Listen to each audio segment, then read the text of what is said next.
Good evening, and welcome to Neighborhood Chats with VuTech. VuTech, as I might remind you, is a minority-owned business, and the VuTech family is very excited to welcome all of our viewers and our panelists for this amazing follow-up discussion on education, both in public schools and at the college and university levels. A few housekeeping tips that we must always cover. We are recording, both in Zoom and on Facebook Live. If you would prefer not to be involved in the recording, please post comments and questions accordingly. For those of you that are staying with us, help us share this important content and grow the community. So if you're watching from Facebook, please start a watch party. And note that the views and the opinions expressed during this discussion are, of course, those of the panelists and not necessarily represent the views of VuTech. Neighborhood Chat is a series of virtual conversations with professionals from our community that we bring together to discuss topics that impact every aspect of our lives. The aim of Neighborhood Chat is to help you, your family, and our entire community grow and prosper during these uncertain times, and we'll still be here on the other side of these uncertain times. Without further delay, I want to provide you with a brief summary of Neighborhood Chat Part 1 if you have not had an opportunity to view it just yet.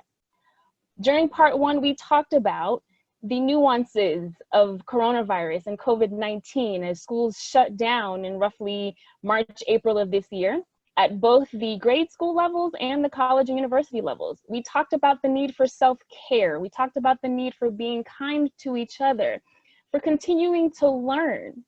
We talked about making sure that parents continue to be parents, allowing teachers in schools to do the things that teachers in schools love to do. We talked about eating, sleeping, getting exercise, making sure that you're continuing to communicate with each other, making sure that we're checking on each other, and we continue to express love and hope for these unprecedented times. We talked about we're flying this plane while we're building it. We're not just fueling it in air, we're also adding in all of the engines and each of the wings and dropping down from up above your mask so that you can cover yourself first and then everyone around you later. So now we want to get into Part 2. During Part 2, we've got 5 of our 6 panelists. Unfortunately, Ms. Shawnice Morris-Sharp was unable to join us. She had another event that conflicted. She's helping parents in the Baltimore, Maryland area adjust to what the Baltimore, Maryland school system is going to be doing. But we still have with us Dr. Anthony Pinkard from Wilberforce University. We have Osubi Craig from the University of Maryland. We have Dr. Daughtery from Catholic University. We've got Naima Hopkins-Vinson from Oxon Hill High School. And we've got Dr. Vanessa Bowles from the Charlotte-Mecklenburg School System. So remember, we're helping you put your mask on first before you try to help your kids. So without further delay, I want to begin by asking for an update from each of our panelists. And we'll start with Dr. Pinkard, but before we go there, remember that we're not going into bios because we want to give maximum time to this discussion. If you'd like to get a brief bio of each of our panelists, we invite you to do so on our website at www.vutech.world. And without further delay, Dr. Pinkard, again from Wilberforce University, would you please give us a little bit more information about the updates at Wilberforce University with this fall? You're muted, sir. Thank you, Dr. Kraft, and thank everyone for being with us this evening. I think when we spoke last, Wilberforce had all intention of returning to the fall semester in a hybrid model. That is, we were intending to bring our students back, and of course, we were going to adhere to all of the public health regulations and recommendations with regard to keeping the campus safe. We were providing masks, and we were fitting our living and learning spaces so that they would allow for social distancing. However, and as I said to the campus community when I first made that recommendation, that we needed to be nimble and that at any given time, based on the available information coming to us from the public health community, as we saw how this virus was acting, that we would in fact pivot to a virtual environment. And indeed, over the last several weeks, we have seen, as you have seen, what is occurring with the virus all over the country, how it is very much dependent on behavior and people's willingness or unwillingness to adhere to and accept the recommendations that are coming to us from the public health community.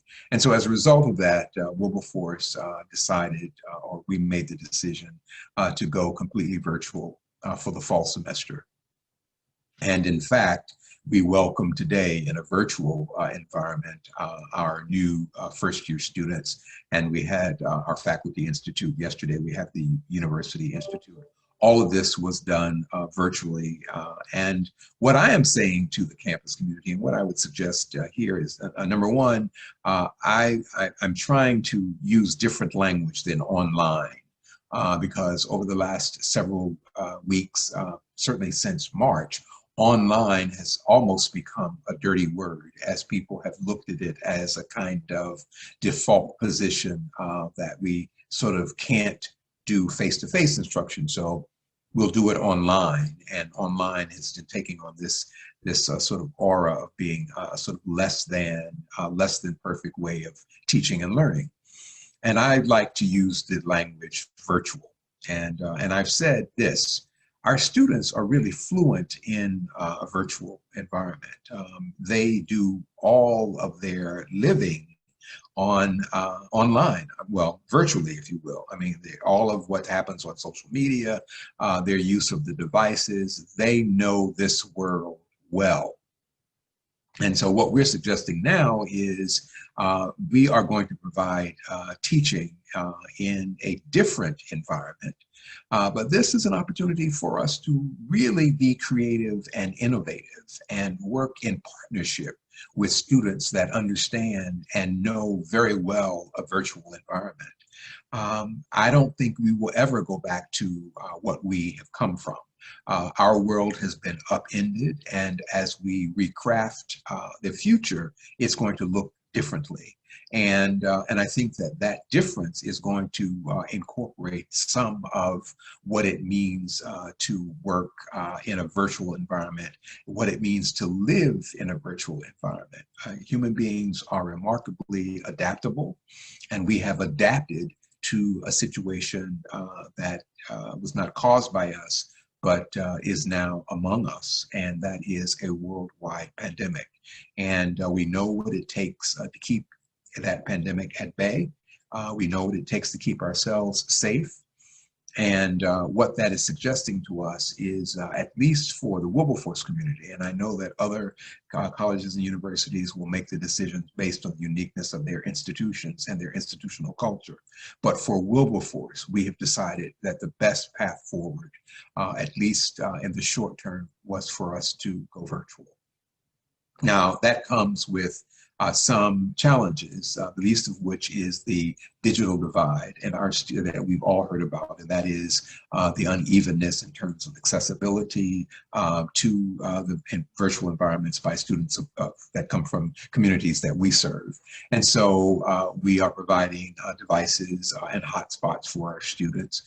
We also recognized that we had to trained faculty, many of whom were not facile in virtual environment, but are coming around. And so we're very excited about what we're doing, and we're very excited about this new chapter in Wilberforce's history. So virtual is where we are now, and as has been noted, Dr. Kraft said it wonderfully, we are building this plane as we're flying it.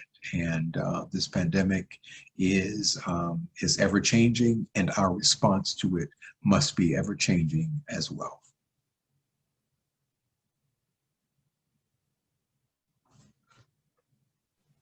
Sorry, I was muted. And I was saying thank you for that, Dr. Pinkard. And we've already got some wonderful comments in the chat. Myra is sharing with us that you know, going virtual seems to have gotten a bad rap because it's taken over every arena, churches, work, social and relational. It's a little overwhelming. And, you know, you can't connect as much because you're multitasking or multi-focusing your attention. So, you know, yeah, it's gotten a bad rap, but we've got to do what we can do right now to make sure that we're all staying safe and healthy and making the most of this plane as we're flying it in the air. Absolutely. So thank you, Dr. Pinkard. And I want to switch over to Mr. Osubi Craig now, who is the director of the Center for Arts, Migration and Entrepreneurship and African Diasporic Music and Dance at the University of Maryland, at the University of Florida, excuse me. No shade at all to the wonderful folks at the University of Maryland, but I am in sunny Florida and thankful to be here. Thank you, Dr. Kraft and Dr. Pinkard. We are definitely at an incredible moment, and I'll reflect what I have observed here at UF over the last couple of months. Lots and lots of conversation. I can say that all of the staff, the on-campus staff in the course of the summertime were all tested for you to quote unquote return back to campus. In my specific area, we are in many ways working remotely with the ability for a staff member by themselves to go into the office possibly one day every week or every 2 weeks, just to take care of some of the in-office work. But in many ways, we are encouraging those in our college and the College of the Arts to stay away as much as possible. And so thankful for that type of leadership that says, let's do what we can do. But because we are such a large university, over 55,000 students, so many different colleges and programs, that is not the case for all areas, and some areas require people to actually physically be there. And so I'm thankful to be in the position that I'm in, where the majority of my work is happening right now here at my kitchen table where I sit with you today, and watching this thing shift. There are a lot of updates and information. And one of the great things about our university, I will say, is that the leadership really listened to the concerns of the faculty, followed a lot of the expertise that we have with the UF health systems to make the transition to say that, one, we were going to delay school a week back, as well as looking at having, by the time students get to the Thanksgiving break, that is the end of anyone officially being on campus for classes. The vast majority, and they're saying that we're in a hybrid model with the vast majority of the classes being online, but still with some level of in-person classes. And for example, for us in the College of the Arts, if you have a ceramics class, there's not a virtual way for you to fire ceramics in a kiln at home, that you physically need to come in somewhat of a laboratory environment. But at the same time, navigating how do we have band and how do we have choral gatherings and how do you have dance classes? These things are things that are still being negotiated, with the main focus being having them online. And in that shift, as Dr. Pinkard said, of having it virtually, is really now having us to develop some muscles that might not have been as strong in previous iterations, that quickly need to be developed, and developed at a very high level. And so that transition of new and retooling for many of our faculty, many of the staff, we had our fall symposium in the college completely online, which was extraordinary. This is normally a gathering where everyone would come together in a large hall with different seminars and breakout sessions, and all of this was able to happen right in the comfort of your home, which was fantastic. And in these 5 hours of the first day and 4.5 hours of the second day, it went well because you realize some of the efficiencies that you gain in that type of environment, that there's not transition time from me walking from the bottom floor up to the top floor to then get into the next session. It's literally one click of closing one window, opening up the second one, and I'm into the next session. Still with some transition time and some level of flexibility, but it was truly an educational moment for me as a director, as we stand kind of in the precipice of what this future is. And as Dr. Pinkard said, there is no going back at this point, that the future is where we are today and how we think about what the next iteration is. And so for a lot of colleagues that I've spoken to around the country, this is really a time for innovation. This is a time to kind of put everything on a clean slate and say, well, how are we going to deliver the information that we have? How do we begin to deliver the experiences that are needed so that students have a full and well-rounded experience? And I believe the more cycles of this that we experience, and this is not to say that there is any hope or expectation that COVID is going to magically go away or that it's going to be here forever, but in between those two realities, trying to figure out, well, how can we do better this semester than what we did last semester? And I can see a lot of that innovation happening at my institution. And I talk to other colleagues and seeing the similar types of tools, new software, a new way of gathering, a way to break up a Zoom experience to make sure that you don't get run down and your eyes don't get strained from looking at a screen all day. And so incorporating those type of things, taking the time in a meeting to build in the one-to-one human interaction, to take 5 minutes of every meeting to say, we're going to do a personal check-in with everyone to see where we are as human beings, because a lot of the social interaction that we would normally have as we arrive to a meeting and as we leave is lost because the meeting is from 8 to 9 and that's it.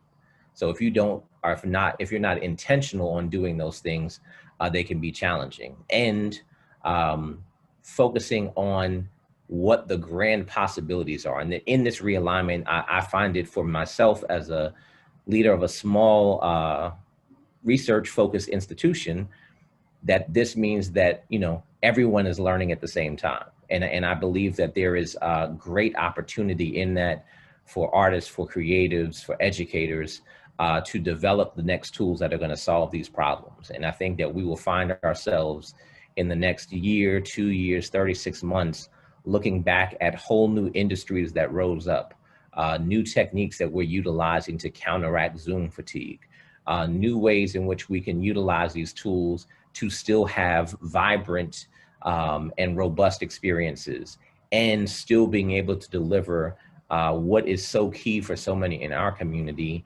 quality educational experiences. And so I am hopeful and again, very thankful to be a part of this conversation, and hopeful about what our future is and how we navigate this transition, because as we said before the session started, that we are making history in the decisions that we make right now. And it is not something for myself as a leader in this space that I take lightly, and try to do it in a way that is responsive to the needs of our community, the needs of my students, the needs of the faculty, the needs of our country all at the same time. Thank you. Thank you, Osubi, and definitely, you know, wanting to make sure that we're attending to everybody's mental, physical health all at the same time. And that's certainly part of what I heard you saying, is that we're taking care of what's going on within ourselves so that we can make sure that we are at our maximum for those that we're providing services to, and that's students and parents, as we're having this conversation about education. Yes, so indeed. Dr. Daughtery, if I could pull you into the conversation at this point to ask about, you know, what you're experiencing as the chairperson for the Bachelor's of Social Work program at the National Catholic School of Social Service at the Catholic University of America. Okay, one of the things that Dr. Pinkard and I were chatting about before this event began was that people have different experiences of the level of danger of this pandemic. Thus, the responses of institutions is all over the place. I happen to work at an institution that made the decision that they would allow freshmen to move into the dorms and come on campus, but not upperclassmen and not graduate students. So their plan is for the freshmen to quarantine for 14 days, and then we will do in-person classes. Now, there are a number of institutions around the country who have made similar choices, and we see at UNC Chapel Hill, they made that decision, and then a week later, they had to rescind that decision because they had a spike in COVID cases. So if you're a parent of a child that attends one of these institutions that says that we're going to go forward with our original plans, my advice to you is essentially what I said last time, is that you have to be responsible for your child's health care. Do not rely on the institution to take care of your kid. Call your insurance company, find out what hospitals your kid can go to if they experience symptoms. Find out how your kid can get home quickly. Make your adolescent pack a bag, because some schools have already developed plans to quarantine the children who are positive for COVID-19 in hotels and places off the campus. So you won't know until the test comes back that you're going to be moved off the campus. So pack a bag so that you can just grab a few things, especially if you take medication. Pack a bag, put that medication, some of that medication in your bag, and be ready to go if that's what happens. Now, I don't know what will happen in the next 2 weeks. I suspect it's really hard. You know, in my professional experience, it's hard to monitor the activity of somebody who can walk and talk. 2-year-olds to 18-year-olds, difficult. People who are 18 and away from home for the first time in their life, very, very difficult. You can explain to them 1,000 times and they will say they understand what they're supposed to do. But then there's the lure, you know, of parties, alcohol, all kinds of things that they're not going to be able to resist. And so, you know, it's doubtful to me that that these young people are going to be able to do what it is that they need to do to stay safe. And so, you know, my recommendation is be prepared, because what might happen is you send your kid on a plane to a school far away, and then the next day you might get a phone call and say, he's coming back, because they're going to do everything virtually because they can't, they have too many cases on the campus. We already have reports of some schools out there where testing is a problem, right? The system was overwhelmed by the number of people who needed to use the system. So you need to talk with your child about what can be done in the area where they go to school. Many jurisdictions offer free testing. I know that they do that in the District of Columbia, and you can get your results within a matter of hours, right? You don't have to wait a day or two. And then there's some other jurisdictions that are not so fortunate with the testing situation, but you need to check it out. You know, because you can go online and Google your public health department in any city in America and find out exactly what's going on. But you need to make some phone calls so that your child will be safe and that your child will be taken care of.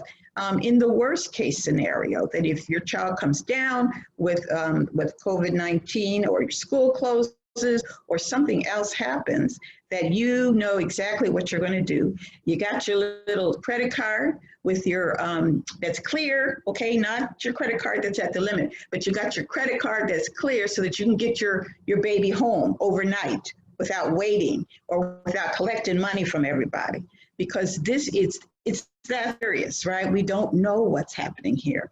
And, you know, I like the analogy of the plane. And I would add that we are at warp speed on this plane. We're not doing the ordinary 750 miles an hour thing. We are at warp speed. So it's critical for parents to know what's happening and what their options are, you know, as they try to protect their children going forward. Okay. Thank you, Dr. Daughtery. Yes, I mean, we definitely want to make sure that we're not only taking care of our kids, but again, that we're taking care of ourselves. And part of taking care of ourselves is making sure that we can properly attend to the emergencies that may come up as a result of our current experiences. And we've got some comments in the chat that speak to that. So some of the comments in the chat from Andrea Coleman on Facebook, we have the comment that virtual can be mentally draining. We already know that, right? Because we're not wired to be in an exclusively virtual environment. We've got to encourage ourselves to have the between session physical activity breaks. We've got to step outside for a few moments, making sure that we're getting some fresh air and some direct sunlight. And even just those 5 minutes would make a huge difference. I absolutely agree with you, Andrea. And if you hadn't had a chance to notice on Zoom, I've dropped into a chat some resources for parents of school-age children that could help with providing some activities, some mindful breaks that may be helpful for school-age children that I dropped into the chat on Zoom, that's also available to our Facebook friends via the website at www.vutech.world. Because we also have, you know, Myra, who mentioned wondering about the mental health from the mental health perspectives, what kind of a toll is all of this taking on those of us that are navigating all of this? You know, you all that are the professionals working in the colleges and universities, working in the public school system, the charter schools, the private schools, what kind of a toll is it taking on you guys? What can we as parents, as the public do to help you to make sure that you're not only staying safe, but that your loved ones and your families are safe? Because we need you guys to continue to provide us and our children the awesome services and the awesome support and education that you're providing them. So thank you so much. And I'm going to shift gears now to the public school perspective and turn things over in a moment to Ms. Naima Hopkins-Vinson, who did say that she was going to speak a little bit to that. So Naima, the floor is yours. Hello, good evening, Facebook, good evening, Dr. Kraft. Such an honor again to be on this platform to share with you all. I am an assistant principal at a public high school in a suburb of the District of Columbia. And our CEO, our superintendent, made the decision, like many in our area, to be purely virtual until the end of first semester. And so we're not even considering going back into the building as a community until February. And that's really taking into consideration the numbers of COVID cases in our area. It's taking into consideration the holiday season and how people will travel and come in contact with those that may be positive, and then bring it back into the school system. So that was received very well by our community, our parents. We were very proud of that decision. I just know even in my own school, we have an older teaching population. And so that's really when you have to consider who is in danger. Yes, our students are in danger, and we are finding that, but also our faculty. And we want to make sure that they have many more years to share their wisdom with our young people. One thing that I just want to highlight in terms of an update, we became a one-to-one district. We had many schools in our district that were one-to-one, but we became a one-to-one district. And what did that mean? That meant that the majority of our funds as a district were pulled together to purchase individual devices for every single student. And we have over 100,000 students. So that was a really huge endeavor. Today actually was the first day where materials were distributed at every single school. It's over 200 schools in this one district.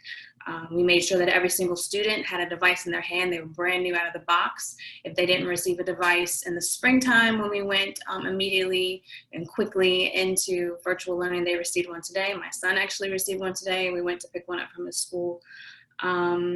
And so that was a huge endeavor, and it is happening. Of course, there's a backlog, and that's something I want to speak to. Many districts are putting in for devices to become a one-to-one device district. And so there is a backlog on devices. So be patient.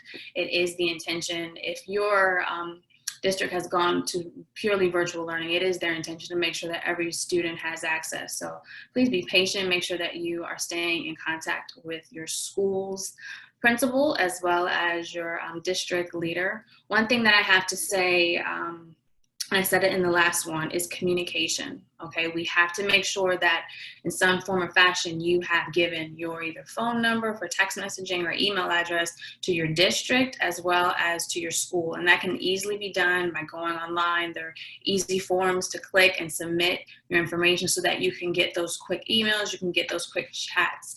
And that has been our saving grace as a district. And that's with the feedback that we even get from the parents. We are constantly sending updates. The plan for our move forward was posted on our district website for 3 weeks before it was finalized. And there were forums and opportunities for parents. And that's really one of the great things about this virtual platform, is that you can pull together hundreds and thousands of people without having a venue big enough to hold them. And you can hear their voice, you can record it and use it to implement and make changes. And that is what happened over a 3-week period. And so it really became our community plan and not just one person or the executive vision plan. So I really have to give kudos. And I know that my district is not the only one that is doing that.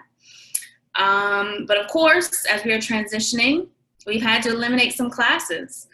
We've had to add some classes as well, because as we're planning, we have to keep in consideration that we may come back in February and we don't want to have to redo a whole scheduling system. And so you have to schedule according to that number, that limitation of who can be in the building at one time. So that has created some difficulties, some challenges.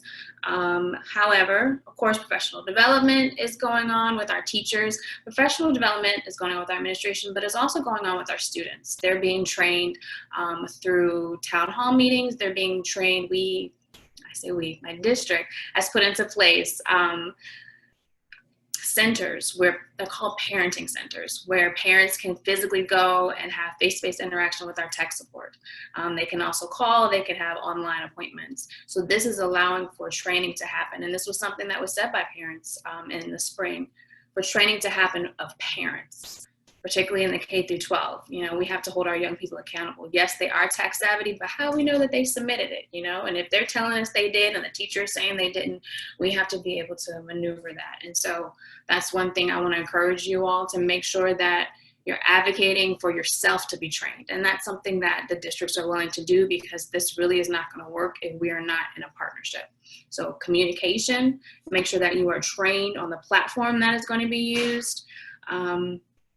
But I do want to point out that most districts understand, and I know someone said about the social emotional impact on students. So teachers are being trained on how to identify, how to be that social worker in a sense, and identify those triggers by screen or lack of visual interaction on screen. So that is one change in professional development that is happening, in addition to the professional development on Zoom platforms.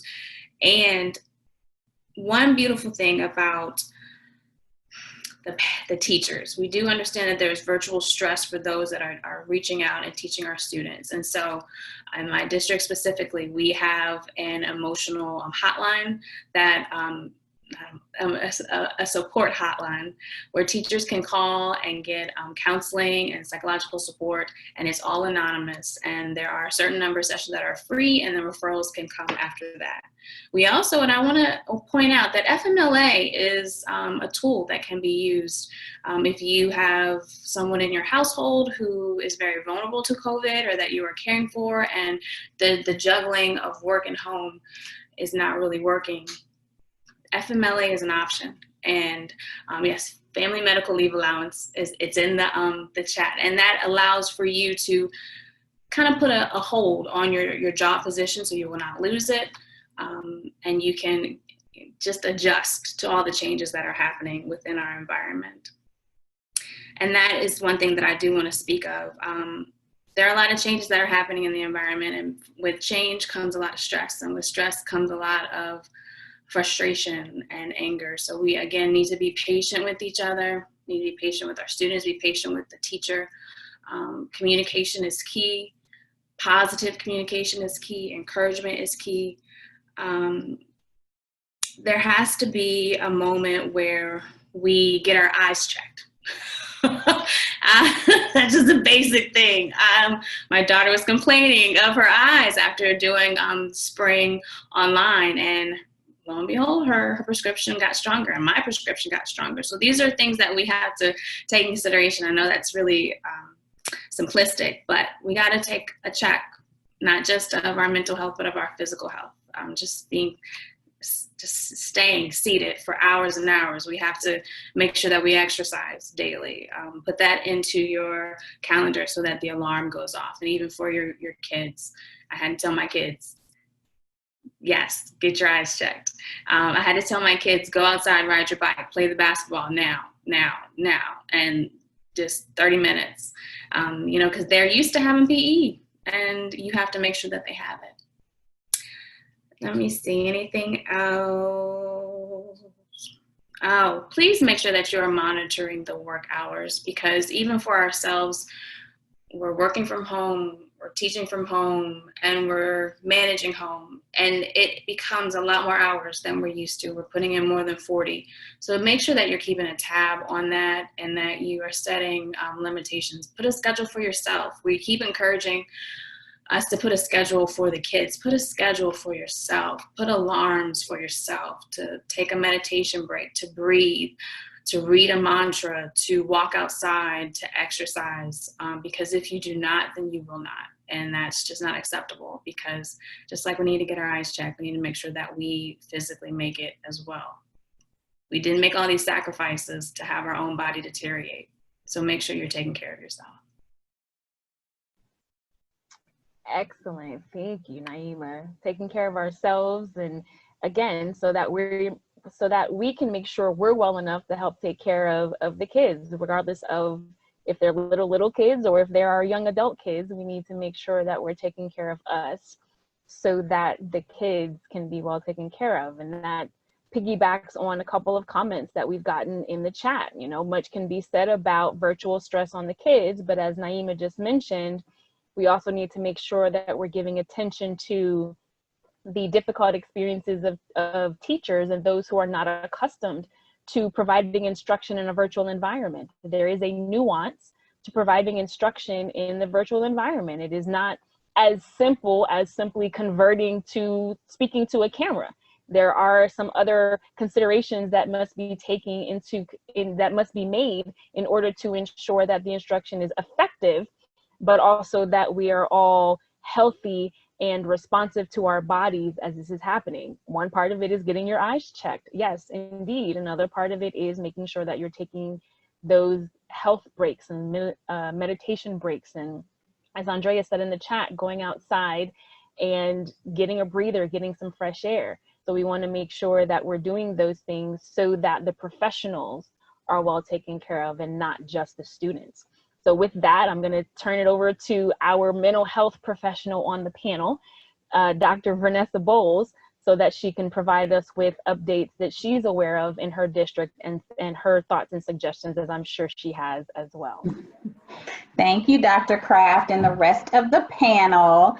I work for Charlotte Mecklenburg Schools in Charlotte, North Carolina, and I am a school psychologist.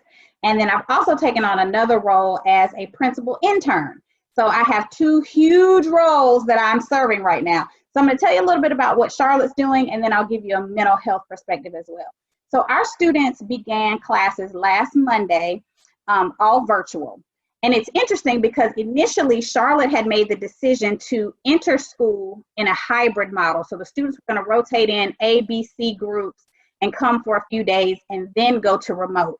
When we looked at our numbers again as a state, the district had an emergency meeting and decided to do all virtual. So now everybody is virtual indefinitely. They didn't say until the end of the first semester, kind of until the numbers get better. Kind of like Naima was saying, we also have implemented a one-to-one for every student. All of our K-3 students got iPads, and our K-2 got iPads, 3-12 all got Chromebooks.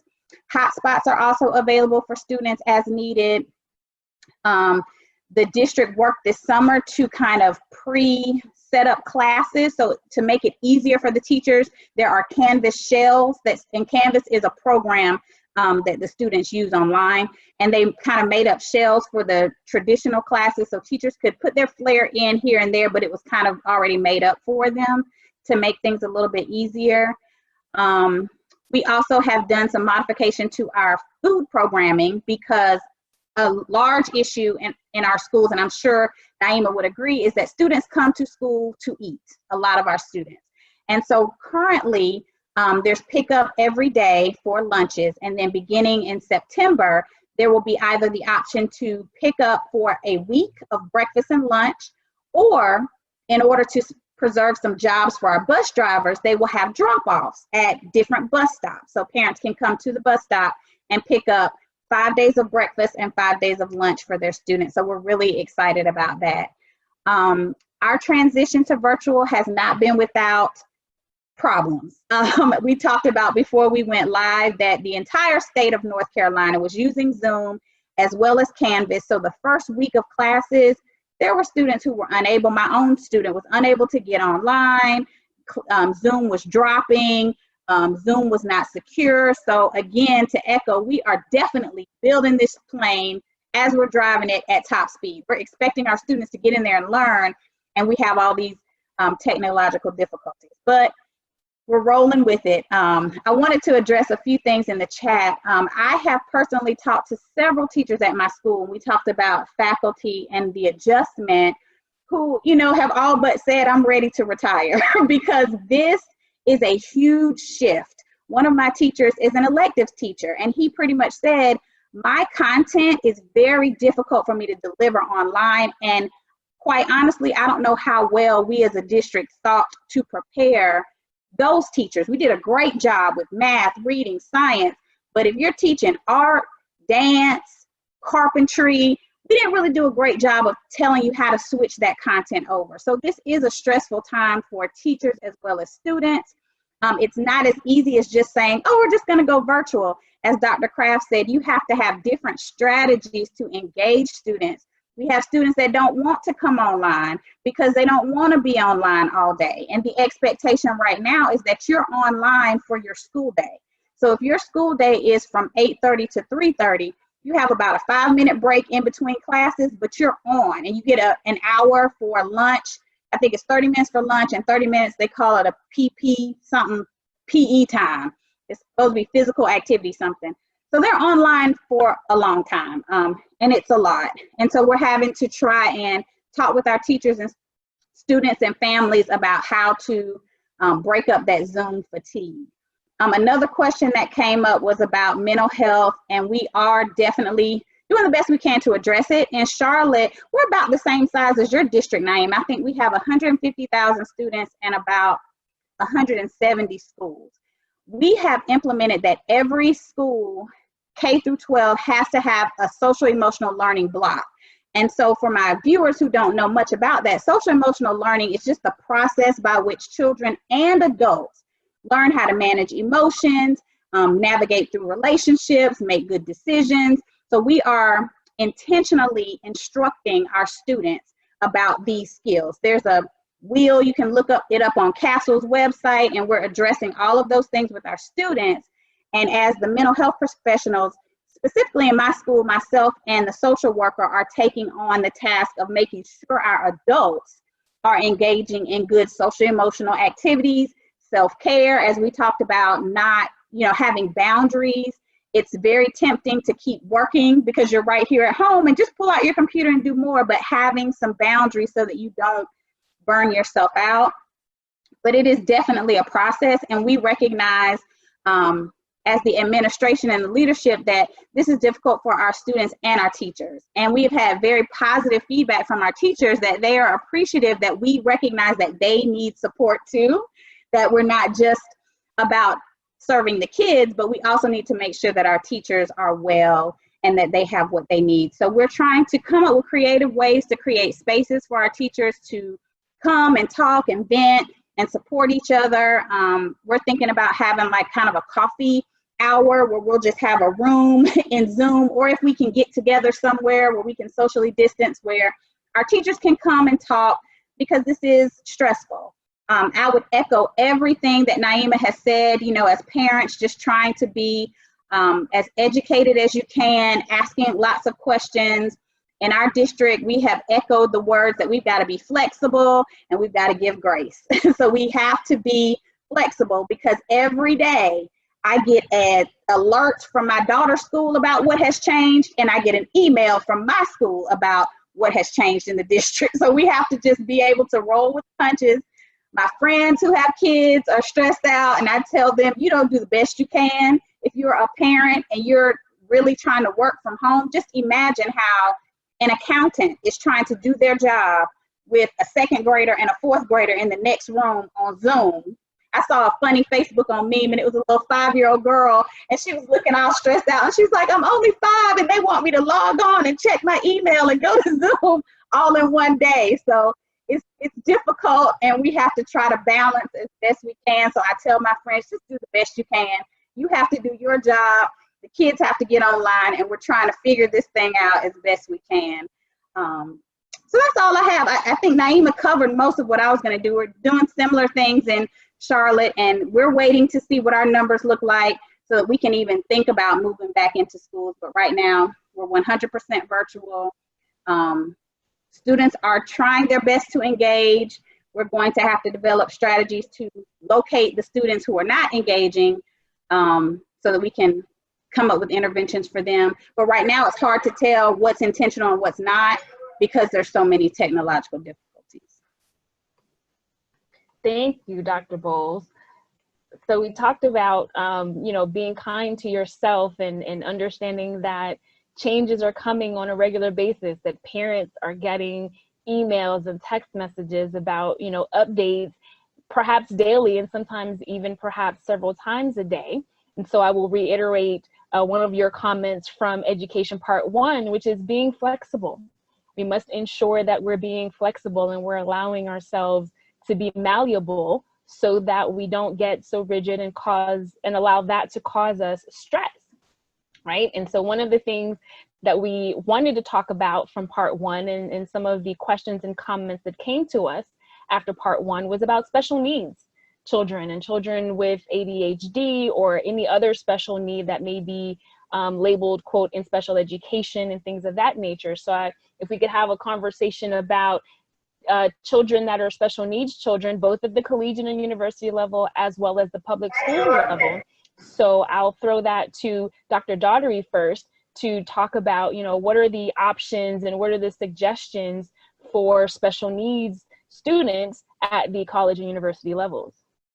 Well, most schools have a department that is charged with handling this population.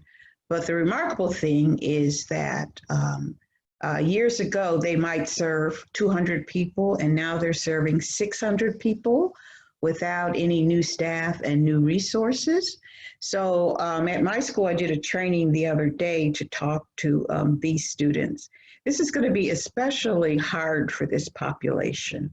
And we're going to have to pay a lot more attention than we normally do to this population because of all the restrictions, the mask wearing, and the challenges that these students have. I don't know what the numbers are, across the country for each school, but it is a fact that more students who have these challenges are able to get through high school and get into higher education. So, we have to, think about in creative ways of making sure that they get served and making sure that they're taken care of. Because, as we talked about, the email alerts and all those things, well, what if you have a learning disability? And the only way the school is going to tell you about, staying away from a certain dorm or staying away from a certain resource is through the email. How are we going to make sure that student knows what's going on, right? Because if they have a learning disability, it might take them a little bit of time to interpret what the message is. Hopefully, the parent will have, realized that, oh yeah, I really got to pay attention to the communication issues with this kid and figure out a way that I can, download an app or something that will beep so he'll pay attention to what's going on. So yeah, I think it's really going to be challenging for this population. And they're probably, you hate to say it, but many are going to slip through the cracks. So we're going to have to make sure that not all of them slip through the cracks, or that we can catch as many as we can so that something won't happen to them that's dangerous, for them and for, the other students and for their family. Yeah, I think that one of the most painful things that will occur as a result of this is the fact that we can't be all things to everyone. And that's a painful realization, particularly for the president of the university. With regard to this particular population, I think Dr. Daughtery is right. There will be some of them that unfortunately we will just miss, but to the extent that we will be as focused as we can, working very closely with families, to make sure that we are providing them access to the resources that may be available in their locations. That we continue to have dialogue between faculty members and members of our team that are mental health professionals to know what is going on with students who in fact have special needs. But I think that what we've discovered is that as a result of this, and particularly at an institution that may be limited in some of the resources that may be available to them, the realization that some students may in fact not be able during this period to get all that they need in order for them to continue to be well and to flourish. And it's our hope that this is going to be short-lived, and when we get back to campus, we can then provide them with the kind of support that they need in order to continue their educational journey. It really is a credit to people like Naima and Dr. Bowles about the work that they've done to try to integrate these students into mainstream school. You all have done a fabulous job, but then, you know, we get to college and we're not so good at this. You guys are excellent. And you guys do a marvelous job making sure that these children get the education that they need. And we know we have a problem, you know, at the higher education level. We know this, and we're doing the best we can, and we're trying to, you know, mediate the problems that we have. But, you know, we don't need to look at this as, oh my God, this is a success that has morphed into something that is now a problem for a different population. And to that point, one of the things that we don't do well, we don't talk to one another. Once you all at the level of at the pre-college, high school, and once you're done with the student and you send them off to us, we stop talking to one another. And to Laura's point, you all do a lot of things well. And right now is the time for us to begin to cross those boundaries and say to you, we need your help.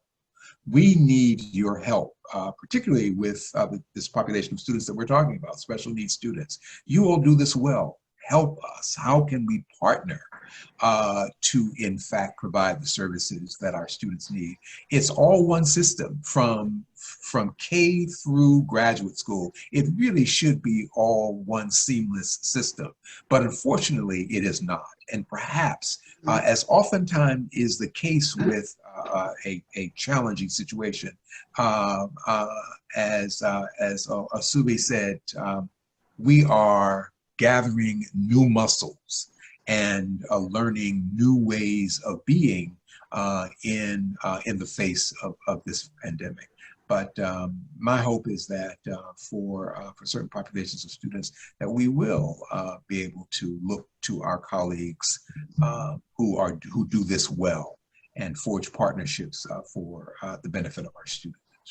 And Dr. Pinkard, I'm sorry, one of the things I try to do with my students, I'm on the assessment team. You know, I help assess them to get them placed. And when they get to that junior, senior level, I try to empower them that when you go off to school, these are the things that you need to look for. Locate the student support department. Every school has one that supports students with special needs. Here are some things that we have been working on. Take your IEP with you. Here is the last psychological report that I did for you. Put it in a folder, take it with you, and find this place. So we are trying to help them be empowered. I think it's great. We need to connect. You're absolutely right. But on our end, we're also trying to empower students to take, you know, their life into their own hands, because I always tell students, I feel like it's my job to turn you into a productive young adult. Absolutely. And I want you to be able to go to Wilberforce and find your way. And if you need me, you can always call me or email me, but I hope that I prepared you so that you can go and find what you need there and then pass it over to them, and they have everything they need and they can try to help you. Yeah, and you're absolutely right. I mean, really sort of educating students and encouraging students to develop that personal agency in their own life is very important. But as you know, many of our students, particularly our young men, are very reluctant to ask for help and very reluctant to present as vulnerable. And so that they need the help, but they are reluctant to ask for that help. And so I'm glad to hear that you're working with students in that way, but we still have to work with them when they get to us to say to them, don't be afraid to ask for help. We're here to help you. And so that's important to recognize as well. Thank you for that, Dr. Bowles. I wanted to touch on a couple of the notes, and really at the top is in these development of new ways that we begin to normalize this practice of, number one, self-care, but then the necessity to literally take the time to check in on one another. In a staff meeting coming back a couple days ago, we took some time, and every single person on this call, every single person has a story about the challenges that they're navigating right now, that there is no one that that is not immune to on the smaller thing, the disruption of your schedule, of plans that were not realized, that, oh, this summer we were going to take this trip and these things were going to happen and we were looking forward to, and managing that disappointment, to people who have literally lost loved ones.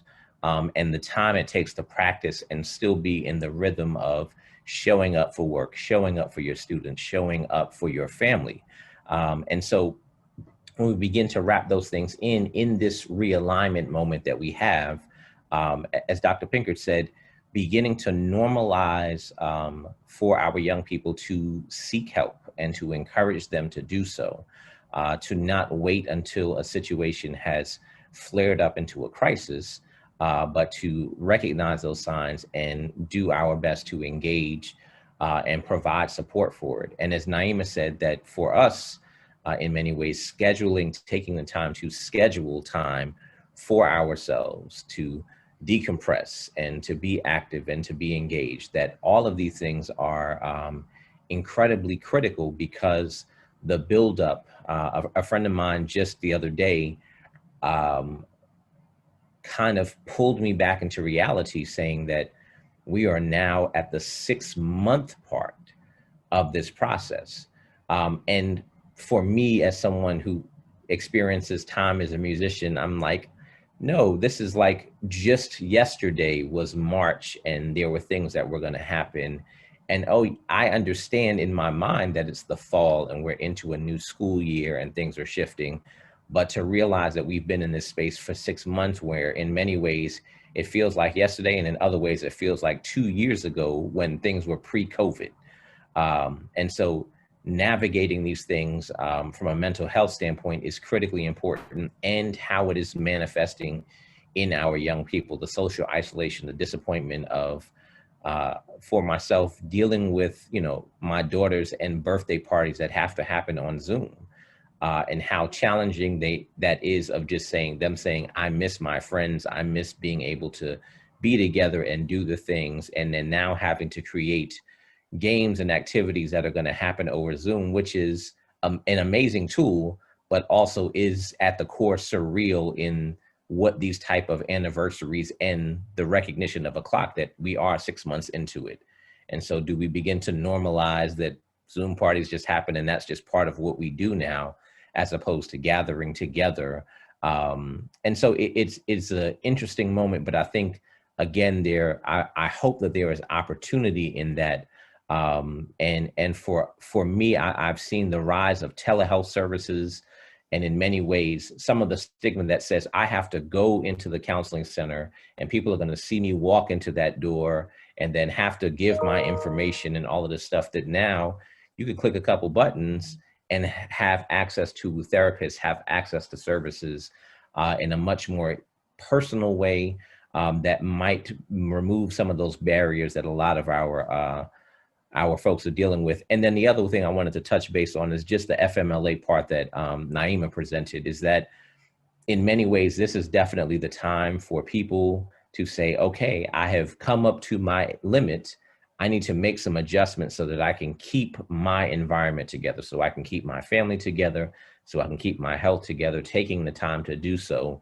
And the use of FMLA in this moment is critically important, because that is part of the protection that you have, without people saying, okay, what's a problem that you're going to take off these days to go deal with the kids and then deal with the doctors and deal with the thing. That is exactly what it's for. And I encourage many people to take advantage of it. For myself, I took a week off this summer to just do that, not for any reason outside of just taking time, so that there was time for me and my daughters to do the things that we needed to do, so that it wasn't the summer of everybody's just looking at a screen all day and going out at nighttime to take a walk, but not the normal activities that we would do in the summertime, where we would take a family trip and go and do this and see sights and do all of these things, that managing their disappointment, and for them, the reality check for me of, Daddy, we haven't done the 4 or 5 things that we would normally do this summer. Let's take some time to do that before we get into the school year. So I just wanted to touch on those things and echo, and again, say thank you all so much. This is continues to be amazing, these gathering of wonderful folks to have this conversation. Thank you, Osubi. And I know that we've got Ms. Naima who wanted to jump in here and speak to. Go ahead, Naima.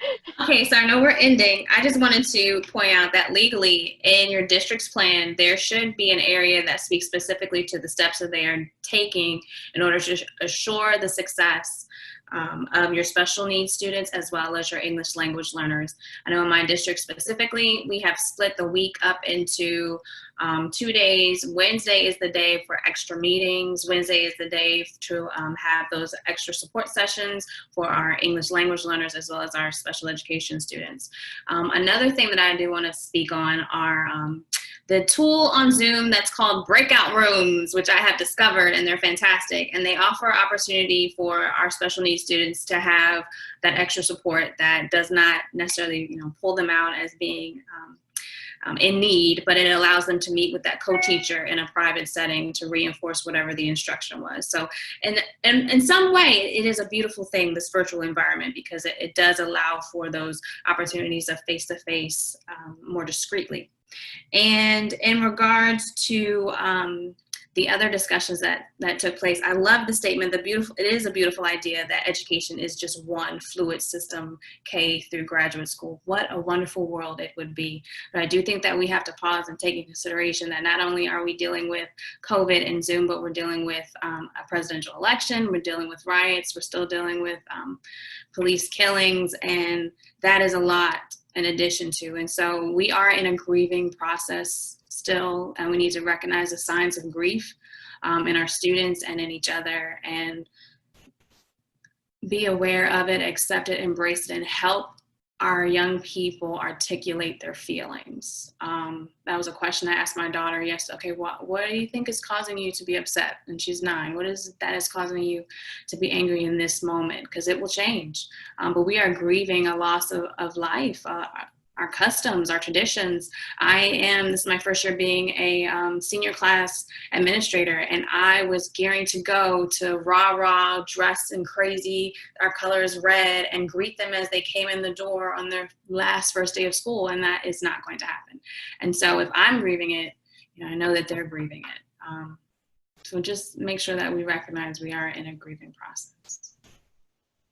Thank you for that, Naima. And absolutely, we're all, again, in this together. We're all in this big village together, trying to do the best that we can with the hand that we've all been dealt, right? And so we've had some comments and some questions about, what are we doing about our extracurricular activities, and what are we doing about those who are in need of help and support and things of that nature. And of course, I have to take the opportunity to insert the shameless plug that VuTech does offer virtual tutoring. And so virtual tutoring is available and registration is currently open. So you should definitely feel free to consider virtual tutoring through Zoom. And you can do that by visiting our website. Again, you see the website up above me, up above to my right shoulder.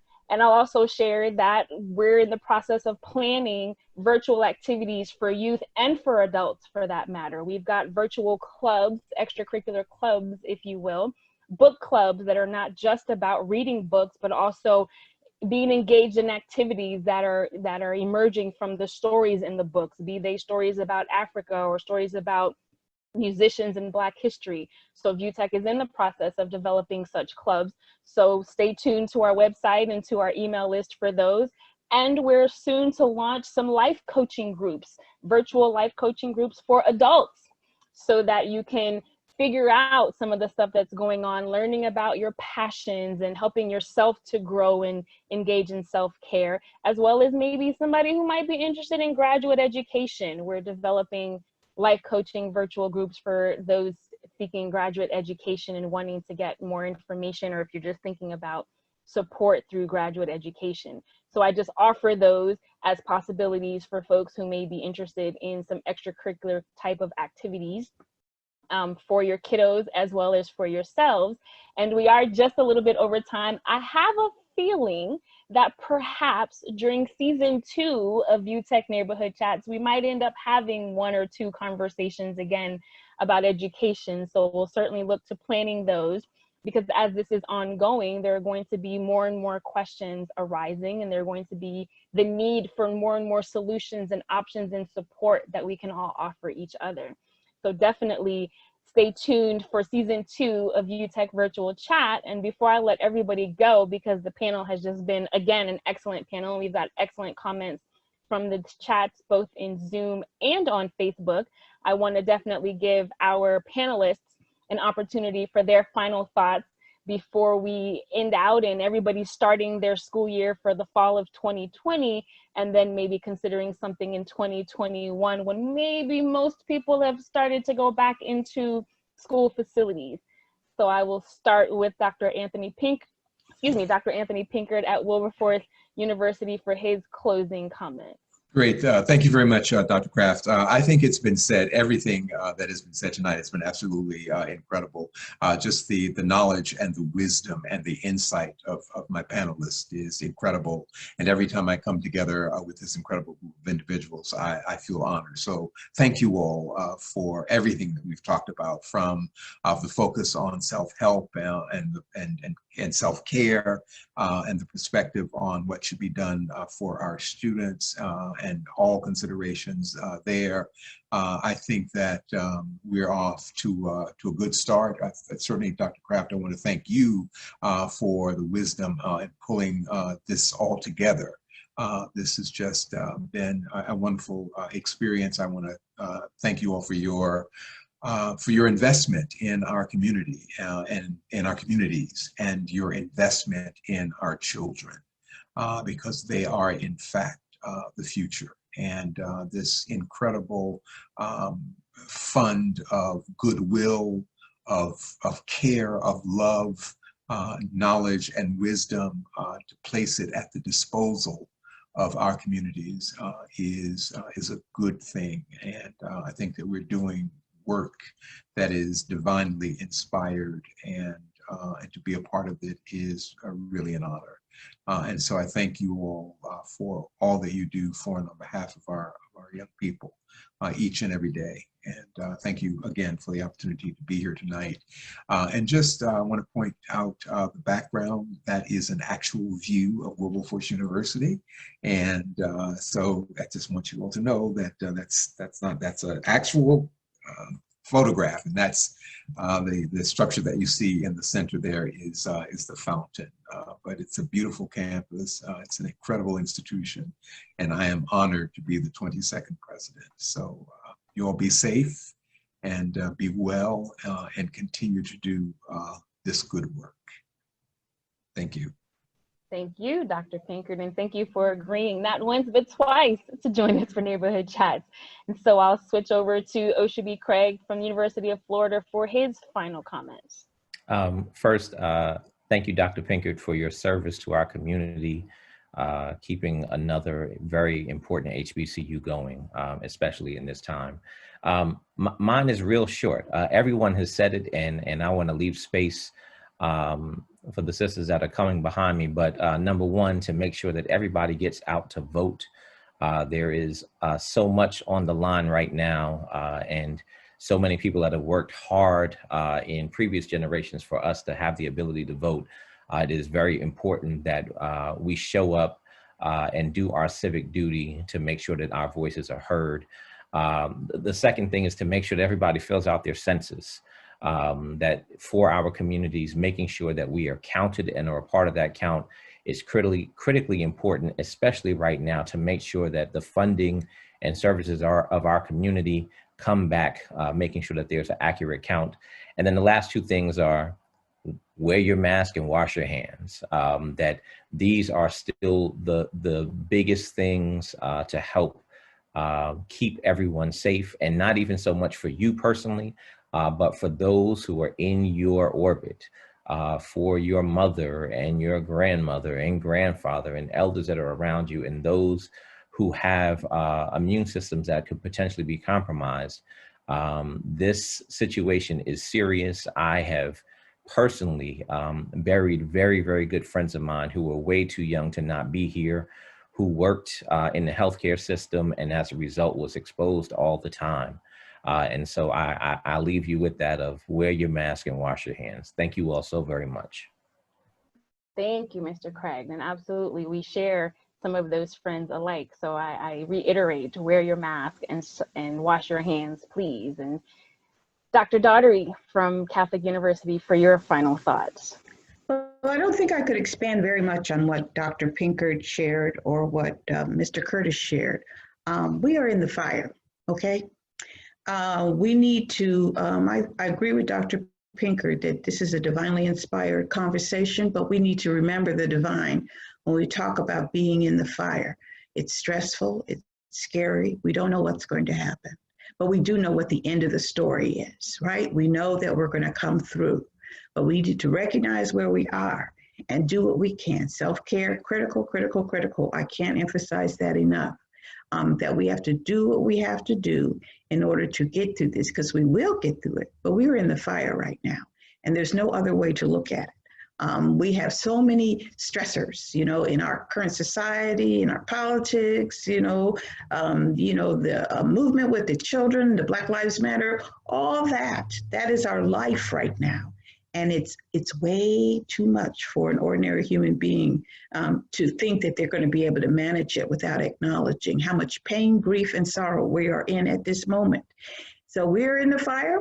It's okay, because we know how the story ends, but we got to make it through in order for the story to end out right. And we got to do our part. We got to do, as Mr. Craig says, the hand washing, the mask wearing, the social distancing in order to make it through. Thank you. Thank you, Dr. Daughtery. And Naima, the school administrator with our high schoolers that are soon to enter into that collegiate system, your final thoughts, please. I'm laughing because I hear my teenager in the background.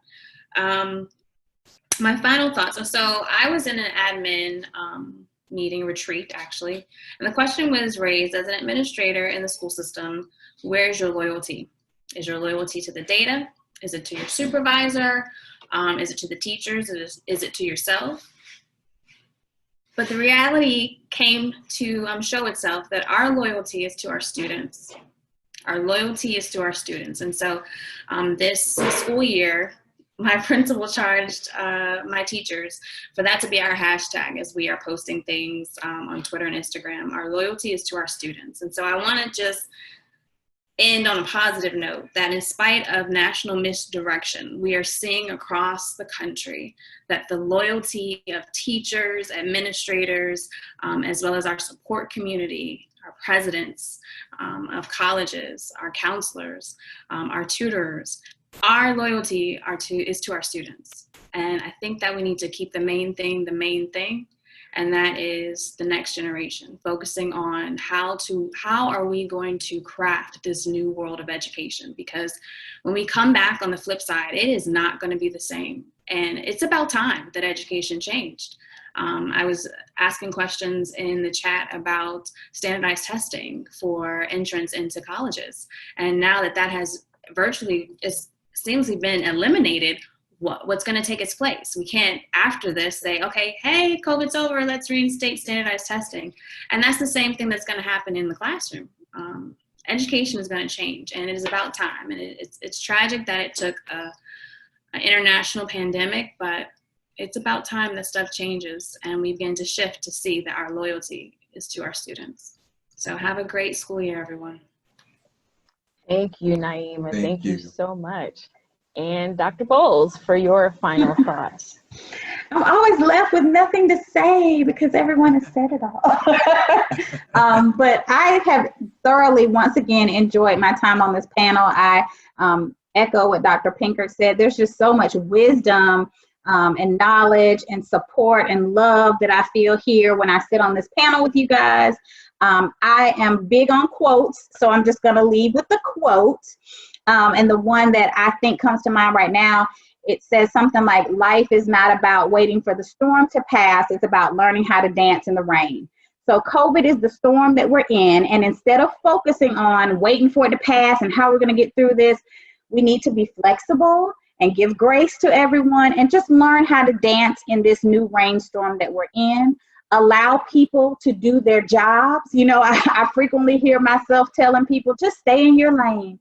You know, the principals have their job, they're doing it. The teachers have their job, they're doing it. You're the mama, do your job. That's all we want you to do. When you start worrying about trying to get everybody else's job done, that's when the stress level increases. So I just encourage everyone to learn how to dance in the rain, play your role. If you're a person of faith, you know, just trust God that you will be okay. And if you're not okay, it's not over yet. We're still here. And as Naima said, enjoy your school year and make it the best. We've got to do this for our kids. And my heart goes out to the kids who are having to adjust. I think about, as you said, Naima, the seniors who are experiencing something different. The seniors last year who didn't get a graduation. My incoming kindergartners who their first day of school was on a laptop. So just trying to make the best that we can out of the situation that we're in and have it as positive as we can an attitude about it. Thank you, Dr. Bowles. I think you might have been channeling your inner Dolly Parton and hoping that we all dance. Yeah. and I'm going to go ahead and speak that Dr. Naima into existence for her, even if she didn't know she Come on, wanted girl. it. Come on in. But yeah, I think we absolutely need to take heed to that quote that you shared with us, learning to dance in the rain and understanding this storm that we're currently in. And from, you know, a little bit of Dr. Pinkard's wisdom during part one is this too shall pass. We will definitely get on the other side of this. Things will definitely look a little bit different, but the beauty of it is that we have the opportunity to determine what it's going to look like on the other side of this. We have power in this experience, and we must make sure that we're enforcing our power and letting our voices be heard so that we make decisions for ourselves and we don't allow others to make decisions for us. That said, VuTech is doing neighborhood chat on voting next month. You will see that here. Registration is already available on our website at www.vutech.world. Voting is going to be a panel of Mark Morial, the president of the National Urban League, Adrian Dudley, who is the founding member of Dudley Rich Law Practice in U.S. Virgin Islands, Jackie Collier, who is the president of the Democratic Women's Club of the South Florida region, and Dr. Gina Gunn McClendon, who is the director of voter access and engagement at the Brown School at Washington University. So I invite you to join us for neighborhood chat on voting next month, right here, always the fourth Wednesday of each month at 6 p.m. on Zoom and Facebook Live. So like I said, make sure that you're using your voice and we're empowering ourselves by voting and making the decisions that are going to be the best for us individually, for our children, and for our community. So I cannot say enough thank yous to our panelists, Dr. Anthony Pinkard, Osubi Craig, Dr. Laura Daughtery, soon to be Dr. Naima Hopkins-Vinson, and Dr. Vanessa Bowles for joining us again for Neighborhood Chat on Education Part 2. I thank Shanice Morris Sharp, who was unable to join us, but for sharing her resources that were dropped in the chat and also shared with you on our website, resources for school-age children and their parents, and our audience who was with us along the way shared their comments and their questions in the chat, both on Zoom and on Facebook. Thank you so much, everybody. I'm sure we're going to be doing this again sometime in the future, as this is the plane that we are flying mid-air. Thanks, everyone. Take care. Thank you, Dr. Kraft. Take care, everyone. Be safe. You too. Thank Have a you. good night, everybody. Safe, everyone.